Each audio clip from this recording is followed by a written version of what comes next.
भाजप नेते प्रवीण दरेकर सुद्धा आता आपल्या सोबत जोडले गेलेले आहेत। दरेकरजी, अवघ्या 26 तासानंतर लोकसभा निवडणुकीचा आता बिगुल वाजणार आहे, तयारी पूर्ण झाली आहे का? पार्टी निवडणुकांसाठी सदैव त्या ठिकाणी तयार असतो।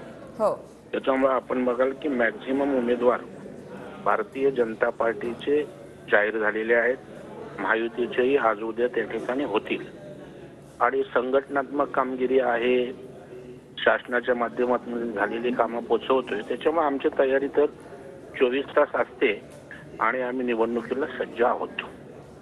दरेकरजी, आता आचारसंहिता जी आहे ती उद्या दुपारी 3 वाजल्यापासून लागणार आहे, मात्र जागा वाटपांची यादी ही केव्हा जाहीर केली जाईल महायुतीकडून?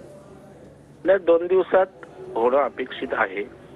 बऱ्यापैकी त्या संदर्भातली जी काही प्रोसेस करायची असते ती पूर्ण झालेली आहे। आता महायुतीमध्ये जागा वाटपाचा तिढा पण 80-90% त्या ठिकाणी सुटलेला आहे। त्याच्यामुळे कोणत्याही क्षणी त्या ठिकाणी जागा वाटप आणि उमेदवार घोषित केले जाऊ शकतात। त्याच्यामुळे फार काळ लागणार नाही। ठीक आहे, धन्यवाद दरेकरजी, तुम्ही आमच्याशी या संदर्भात सविस्तर संवाद साधण्यासाठी।